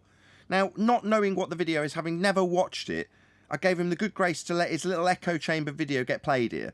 Something I would never normally do, but I like Brian. Brian asked me to do it. I wouldn't do it because he's asking me. You've got to be kidding. So I'll do it at the best of my ability. I had no idea where to stop the video. I've done it to the best of my ability. Now there's an open bloody door. He could have come in and gone, can you just play it from 6 minutes, please? And I'd have gone, of course. No worries. Absolutely, if you've got it pre-prepared and it's already being played.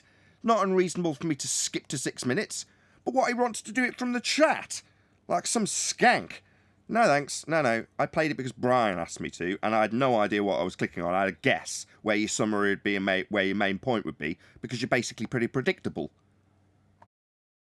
Well, all I'd say about it is I don't know what he'd have after 6 minutes that's going to be any different than what was in it beforehand. I mean, if he's begging the question of a globe and he's talking about angles, the elevation angles off the surface of that globe, like begging the question is not proof of anything. Elevation angles with a curved adjacent is obviously not proof of anything. Can't do that. He's agreeing that nautical miles are minutes of degree. He's agreeing the statute miles are measurement along the surface of the Earth. I don't see what could be in it after 6 minutes. What special stuff is there?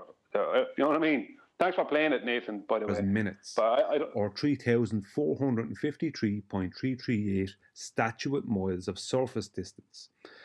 But a more well-known term when referring to navigators' minutes is nautical miles. Well, that brings up a couple of questions. Number one, where can I find a citation for the term navigator's minutes? Or is that just something you made up? That's just something I just made up. I just put it in there. It's just a description, and it describes it perfect. What's wrong with it? I don't need the citation for that. I'm not claiming science. The question's rhetorical. Don't bother answering. Obviously, this is just a case. Let me get it straight. A really important point that you're asking is a rhetorical question, Blue. That's what I was so terrible and a coward for not playing. Your rhetorical question that didn't need answering at 6:37 after a bit of Brian. So far we're up to about 40 seconds of fluff that means nothing. That's what we were cowards for not playing. Case of flat earthers wanting to rename something that's well understood, like nautical miles. So an ad hom. Oh, we're such cowards for not playing your ad hom. But here's a serious question. Oh, I see. So at 6 minutes 45, we're getting our serious question after your fluff and non sequitur, followed by an ad hom. I see. So why not 7 minutes then? How was that sky distance measured in the sky without reference to the ground, Brian? It's not. It's measured against a flat baseline. Oh, what an idiot. How is it measured without reference to the ground? What, like you need to do because your ground's bending? Maybe reverse the burden. Ask us how you're going to get around this tricky situation where you need a flat baseline. That would be what it is being measured against. So ask us how it's not being measured against no baseline, no ground. Yeah, they don't do that, Blue. Maybe ask us a non sequitur question in an attempt to reverse the burden because you've got the tricky, awkward situation of a curved adjacent being needed as your ground. Yeah, we just measure it flat. Like an angle would be with a flat baseline like the tool suggests. How would we do it without that? We wouldn't. But that's your problem, Blue. I'll tell you what, though. While you ponder those two questions, you got a big problem. While I ponder them? No, I ripped your arse through your throat after hearing it. You asking me how I'd measure it without a flat baseline? No, I definitely need a flat baseline, and so do you. So asking me how I'm going to get around your tricky problem, while I ponder it, I didn't need any time to ponder it. Well, it seems This to is me when he was Polaris, over the North Pole. We know that each degree of latitude is 60 nautical miles. You guys even agree with that. So, let me get it straight. He called us cowards because we didn't play from 6 minutes. We're up to 7 minutes, 8 seconds. And we've got absolutely nothing other than him asking us how we'd measure an angle without the ground being flat. Yeah, we wouldn't, but that's not our problem. It's yours. So, go ahead, Brian. I'm done. We've done what he requested. Yeah, no, I thought when he said that, when he referenced, I thought when he said about how would you measure the sky without along the sky without knowing about the ground, I thought he was referencing the Nautical Almanac. I just said, well, use the almanac then to find out where it is. Like, but the distance. I mean, the question was kind of bizarre, but I think maybe you were on the right track that he was maybe begging the question. I don't know. I don't know what he was even asking there. He's saying, how do you measure an angle to this star Polaris in his depiction if you haven't got this line that's flat along the ground? That's what he's asking. How do you do it without that line? You wouldn't, but that's your globe Earth problem, you complete clown. He's asking, how do you measure a straight line in a flat Earth, to me? He's asking how you do it without that line. How do you do it without the ground? What, measure an angle? Well, you need that straight, flat baseline. That's what we're asking for in the housekeeping question. How would you have that, yeah, if you're measuring an elevation angle, that's this line? Well, you can't do that, Blue. That's the point. You can't do that. Asking us how we do it without the thing you need and is curved on your model, that's not going to fly. Yeah, you wouldn't have got away with reversing the burden of proof if you were in person either. Sounds like he thinks that they're doing it on a globe. That's what he's thinking. It's being done on a globe, but it's not. It's being done on a flat Earth. Yeah, and you know this citation thing for this navigator's minutes? That's a description. I made it up on the spot. I don't care if anyone knows I made it up. Of course I did. That's how I described it. It's true. They're navigator's minutes. Minutes of degree used by navigators. It's not that you made it up. You used language. That's what you've done. Well, how come you cite your specific use of language in this regard? What are you talking about? People are navigating and they're measuring minutes in the sky. So putting those two words together without the fluff in between doesn't make it cite-worthy. What's he talking about? Use language to communicate with us, Brian. I understood exactly what you meant. Yeah, I just wanted to simplify it. And that simplified it. Navigator's minutes. That simplified it. Simplified it down to 1 for 1. Not one navigator's minute is 1 nautical mile. That's the whole point of the video. Right. I mean, so why would you want a citation for that? I don't know. I'll tell you why. Because he's majoring on the minors. You've used this weird phraseology I've never heard before. Go and cite it, because that's going to be the main crux of my... Hold on. What about the curved adjacent? Well, as for the curved adjacent, how would you measure an angle without the ground? What are you talking about? That's your problem. Yeah. They think that just by asking us our devastating question back to us, that somehow they take the win. Yeah, wow. I mean, it is measuring on the minors with that nonsense. Like I've ignored that in chat. I've just completely ignored it. Every time I've been asked it, must be 30 times, 40 times, maybe more. Really? On those three videos. So give us a citation for this nautical mile or for this navigator's minute thing. So I can't find it anywhere. You know, every time I Google it, I can't find it. You know, I just ignore that. Listen. It's so obvious. Nathan, can you? The best part of this is he did a video, and he put a picture. I had to go away for a minute or two, but I'm back. That picture of the sphere with the tangent plane on top, that line. Can you put that up again? That was the best thing you ever did right there. Thank you very much. Because this is what's great, is them making videos like this. Yeah, it is pretty... Oh, I meant to... I've got it up. It's at 8 minutes and 1 second, or thereabouts. Yeah, well, I have to go by memory because I'm not looking at it, but it looks just like all the rest. They got this baseline on top of the sphere, or circle, actually, not even a sphere. And then they've got something in the center where they say they're getting their angle measured. But we all know that the sextant has never made it to the molten iron core. It would have melted by then. So the whole point is you're taking the measurement from the surface of the Earth to acquire an angle, and you need a flat baseline. And to dip or not to dip, that is the correction, proves it. Because... what is it saying? 1 sec. You need a flat baseline. Just 1 sec. Citation police. Oh, I did it on the Mitchell show. No. I'm saying every citation. No. Stop. Citation police Discord member.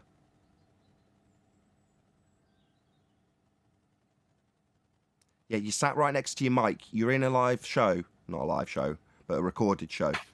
You're flicking paper with your mic wide open. Citation police yet to respond to me.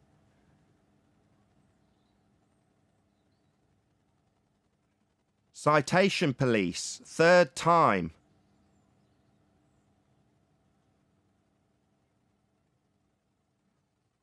So don't respond, just stick yourself on mute. Good enough, I suppose. Go ahead, 10th. Yeah, so basically the sextant is an angle measuring device. They're doing it from the surface of the Earth. The surface has to be flat. You got to have that baseline from the GP. They are avoiding 90 degree. They are avoiding right angle, and they're avoiding triangle. They've been from the beginning going against it. And yet when you look in their own books, when you use the sextant, you never minus it from 180. You never minus it from 160. You never minus it from 40. You minus it from 90. Always from 90. What's a 90? It's a perpendicular square box. Right, I'm just going to telling draw you that. flat baseline. I'm going to draw that box. So in his diagram, this is Blue Marble's diagram, from the line called Zenith, who's on. Can you put yourself on mute, whoever that is in G+, while I'm doing this? I can't go and put you on mute. Zenith. Oh, sorry. In Blue Marble's diagram, from Zenith to position of measurement. Someone's getting banned. Whoever that was in Discord, if I catch you, start again. From zenith position to the measurement position on the ground to the GP at 90 versus the sky measurement in degrees. That is the box that has just been described to do this measurement on his diagram. Now that box lines up with the flat plane he must have to make this measurement, with the GP of Polaris at 90 degrees to it. That is how it's done. Now, to do it in that box requires this straight line. It does not require anything that is drawn below this line. Completely redundant. Not required. You only need this flat baseline. What for, you say? Well, to measure the angle Blue Marble measured when he talked about measuring an angle to Polaris. That would be this angle, requiring a flat baseline. And the description, when minusing 90 by 10th man, is a box I am now drawing around the zenith to Polaris from your position, down to the GP of Polaris and back to your position. That is a box with 90 degrees at the corners. Flat plane required. Blue Marble, where'd you get your angle to Polaris with a curved adjacent? Answer, you didn't. It's depicted here. I'm done. Yeah, I actually I posted a screenshot that I meant to send you, 10th man, actually yesterday night. Yeah, there's a box right there. Just sitting there Googling Cartesian coordinate system. Look, there's a box. In Master B. Did you post it? Yeah. Okay, I'll bring it up. Got it. Yeah, exactly. Perfect timing, Eli. Well done. So, as you can see on Eli's depiction, this is effectively, it's got Z on it, great. So that was where I referenced zenith out to GP of the star, back to the zenith, top of the position where you are. That's a box. So on top of his diagram, it would be here. A box. Flat plane required, first and foremost. Sod all to do with the sphere, second of all. Now he says, well, if I assume it's going to the centre from my zenith, you're going to need half of that. And if I assume that it's all going parallel, as we know it all is, you're going to need half of that. So why are you begging the question and utilising this complete redundant sphere below when the angle measurement's taken along this line? Answer, he needs it to be flat first before he can assume it's a sphere. Here's his flat baseline. Unlucky, Blue.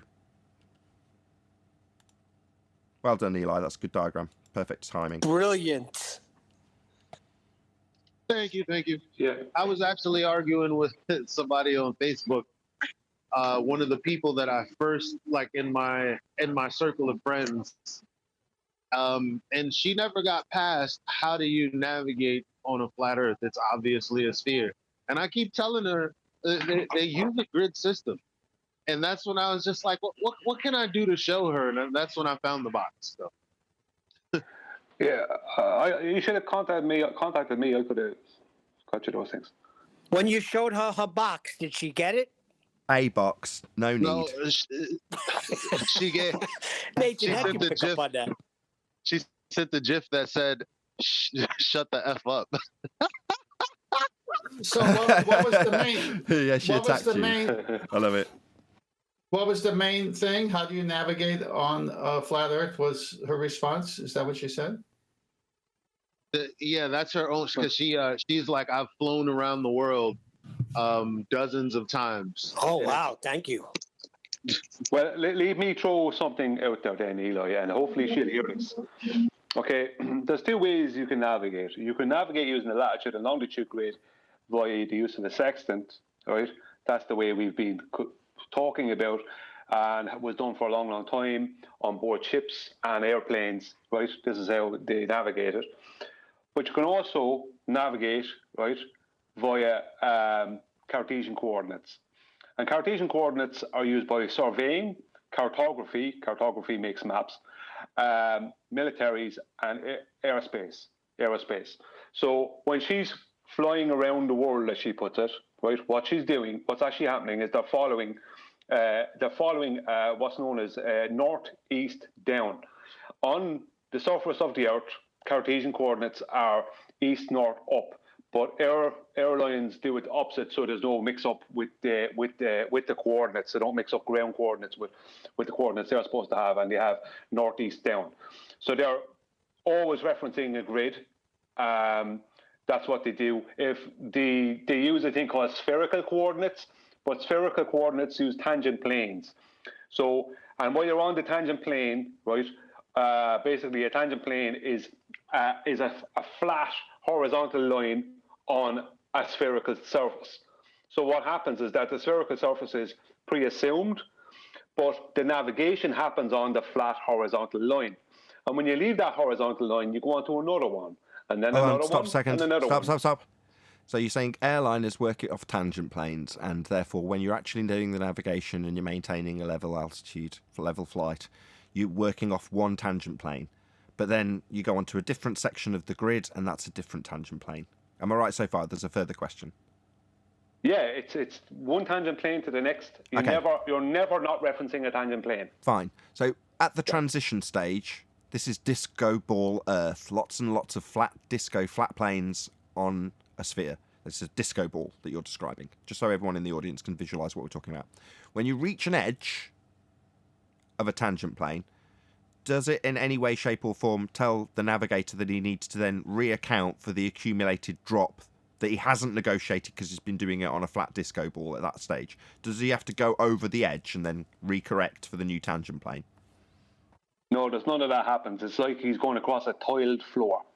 So it's like he's going across a tiled flat floor with lots of square grids, exactly as the navigation suggests, because it is a flat grid system. But the reasoning behind it being labelled as a tangent plane is that actually those grids are bending around a sphere. We just never account for the accumulation of drop and an angle that would be induced at the edge of each tangent plane. They don't account for that. It's actually just travelling over a flat grid. Correct? Yes, exactly. Yeah, and they're actually using, rather than even just squares, if they're using GPS, they're using three-dimensional. So there's actually cubes from cube to cube to cube. Well, sounds only fitting that they would use a flat tangent plane in a Cartesian coordinate system and then call it spherical coordinates. Yeah, all they do is they take the zenith of that coordinate system that goes to the center of, let's say, the center of that tangent plane, and they bring that zenith to the center of a pre-assumed globe. And they do that with all the zeniths, so it becomes a mathematical thing. So they mathematically have a globe via diverging the zeniths, but it's only mathematical because all of the navigation is done across from square to square to square. So all the zeniths in reality are parallel, but mathematically in spherical coordinates they're diverging. I see. Just so like just like geodesics, basically. No, not like geodesics, no. Not fourth dimensional, no. A box grid system that is traversed in a manner that doesn't account for any drop. The inference being that, in spite of the fact that each of the disco ball surfaces are completely flat, and you don't have to renegotiate an accumulation of the drop that isn't there, you just navigate it flat.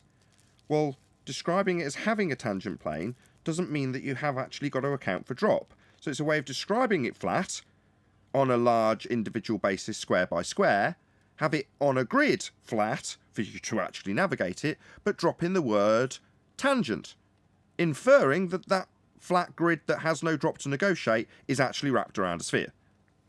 Not geodesics, are we? No. Why is it every time a curve that's awkward and doesn't prove we're on a sphere is described as flat, you immediately go to geodesics, fourth dimensional bending space-time? Like, that's going to save this argument for an anti-flat earther. Oh, I'm sorry, I didn't mean to be anti-flat earthish or Baldwinish. It's just that geodesics is one of like those things that is actually based on flat data that is then suggested to have some kind of curvy proof. And it seems like it wasn't the only medium that does it. It's being done on a wide range of different coordination systems. This is bendizontal as opposed to geodesics. It's three-dimensional bending straight lines. You're travelling across lots of flat surfaces, but saying they're linked together in a curve. They're just lots of flat surfaces linked together in a curve.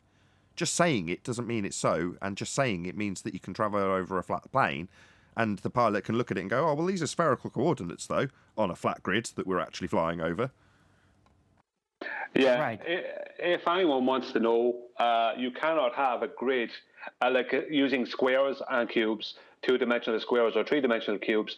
You cannot have adjoining squares or cubes as a grid reference system on a consistently curving surface. You can't do that because all the dimensions change.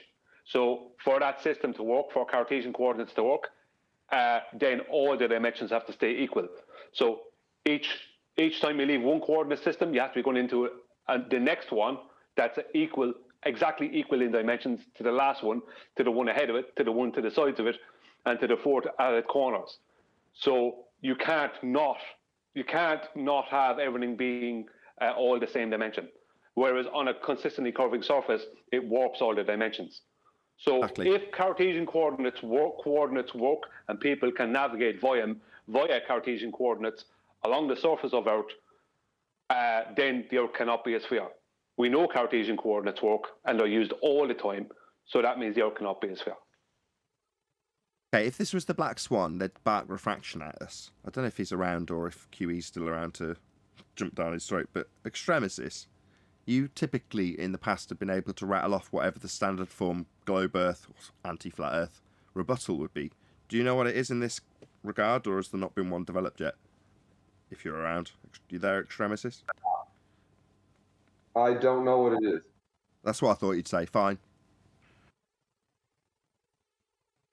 I don't think there is one yet. There is no standard form refraction equivalent.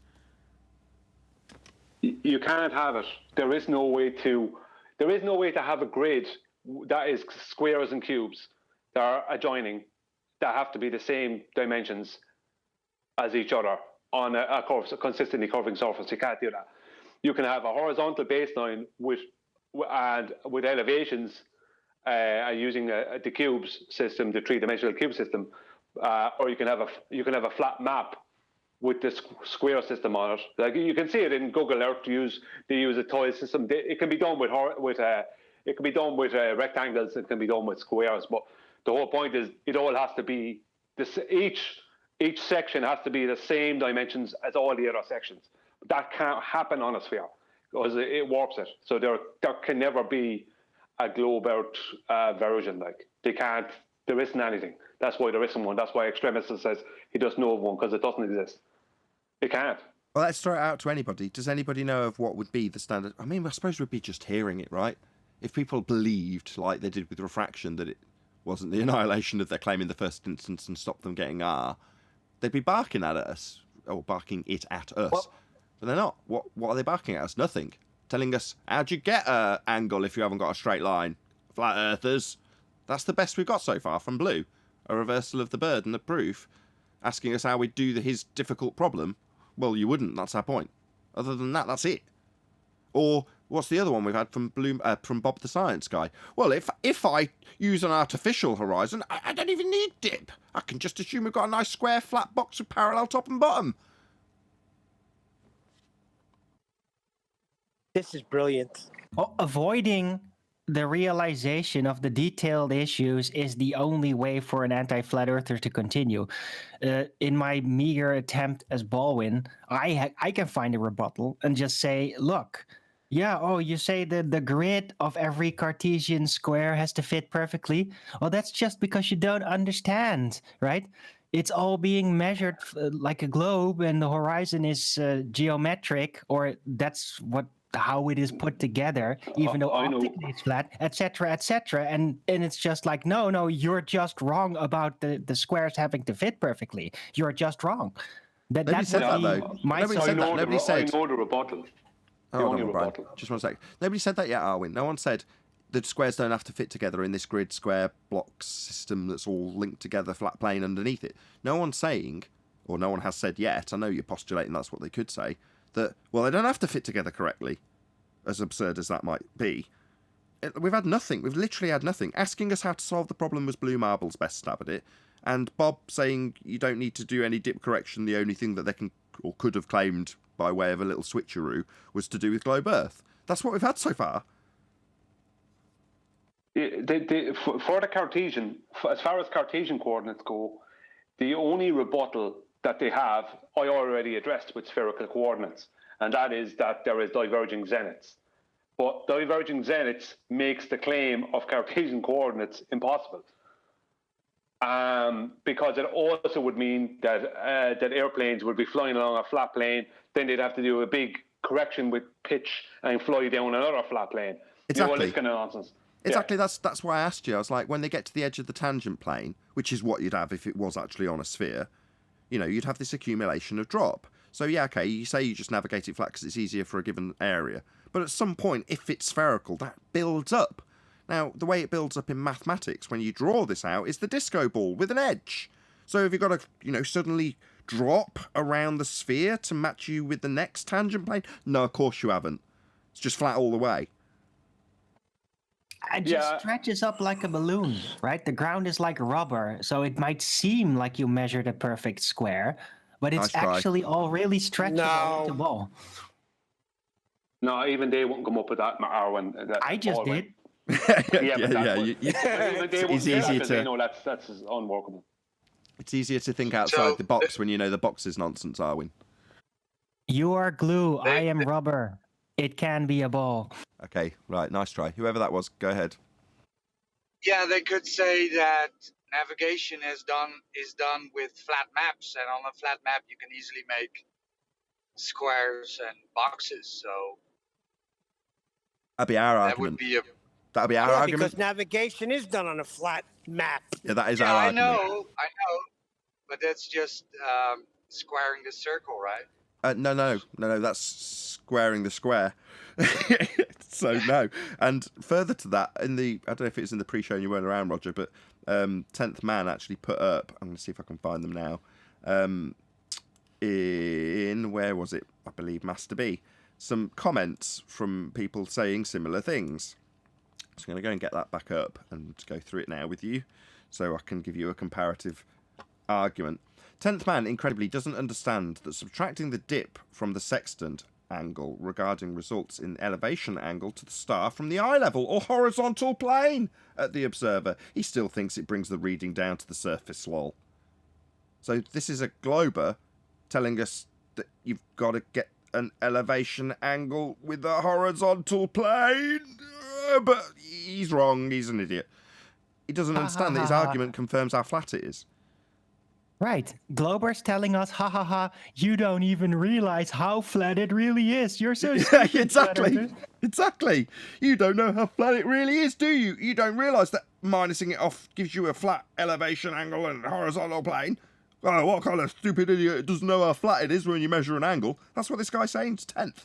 So it is unbelievable how great this argument is. Thank you, Roger. Let me add to longitude, latitude. There's no place like the ocean where there's no landmarks. So they have to use the lighthouses in the sky, as it's referred to, the celestial navigation. So what they've done is they have a book that tells you where these navigational stars are that the mariners use and pilots with bubble sextants, etc. And they have formed a grid, longitude and latitude over open ocean, and minutes in between and seconds, so you know an exact location if need be. And those stars are over those points, and they're in the Nautical Almanac. And that's why a sextant reading is getting the angle to that star. And you say, okay, it's this angle. You look up in the book and do the math. You find out you're 2,400 miles somewhere on a circle. That's the radius of that one circle of equal altitude. And it's, I mean, if you got all these stars in the sky and you've got straight lines, longitude, latitude, and you can know exactly which one it's over at the exact time, moment, and second, that's the navigation. That's why you need those longitude, latitude lines. Now, the globers say those longitude, latitude lines are on a sphere, and the longitude lines converge at the poles. That's what they say. But then that would make the sextant irrelevant, because sextant can't work on a globe. So they're in for a hurt here. Anybody from Discord got any comment on this? Anybody want to share their pain?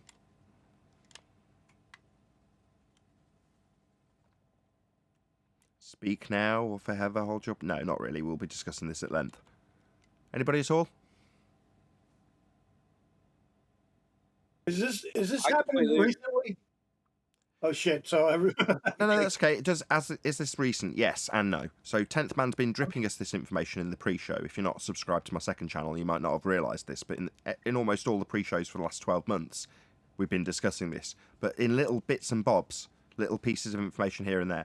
In the last maybe month or two, 10th Man's gone on to the live show with actual presentations, because he's been showing us the information and it's kind of naturally turned into a presentation. And it actually, for the first time, became a presentation when someone challenged it. And on the spot, 10th Man presented the information. And it was in the same form he'd been doing it in bits and pieces. So it became a full presentation. And then Bob the Science Guy was the first to walk into the sextant trap in regards to using an artificial horizon which doesn't require any dip correction, only a flat plane and parallel to the sky that you're measuring, with angles and straight lines and flat planes. So from that point of view, in terms of its dissemination onto the masses, if you will, it's fairly recent. In terms of, last but not least, I will get there, the most recent is the housekeeping question, which is there any evidence you can have a curved adjacent whilst acquiring an elevation angle? That would be to say, can you have a curved line when you're measuring two straight lines, in simplistic terms? So that's the thing that is new. That's a week old. Hope that answers your question. Anybody else? Want the full story? If you want. Yeah. On purpose, it was designed this way. The grand finale will prove it, but we're not near that. I saw Mitchell go after it after 8 months of research. He was the first one to put that much time into it. So I contacted Mitchell and I said, look, they're not going to come onto Nathan's show, and I need the sextant trap to work because there's many layers to it. And he and I struck an agreement that he would say certain things on his show that would cause him to go make videos. They did. They got caught. And I mean, I would have done it here, but they won't come to your show. So I used Mitchell with his permission. He was happy to do it. So he purposely infused sentences in his shows that made them go do things we wanted them to do. And they did it. They're on record of doing it. We've got the recordings, and it's just the beginning. The grand finale of this show, of this Sextant Trap, will be glorious. I can't reveal it, what that entails, but it's not anything anybody expects. In the meantime, every day I'm here 5 days a week on Nathan's, obviously, and it was done on purpose, the way it was done. And I like the way it's going. People are digging into it on their own. We're going to have a bunch of people doing what I did, and it's just going to be like a tsunami. With that, I'm going to say, if you are watching, no, it's the end of the show. So a huge, massive, enormous thank you to both Discord and G+ panels for making today's after show possible. And of course, a massive thank you to all of you in either Nathan Oakley 1980 or Nathan Oakley Premiering streams for hopefully smashing the super chat, liking, commenting, sharing, subscribing, hitting the PayPal link, joining as a member, and all that good stuff. Also, below this video, you can get £50 for swapping your UK electricity supplier to Octopus Energy, and this is of particular note if you drive an electric vehicle. I've been Nathan Oakley, and I will see you all in the next video.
What a day!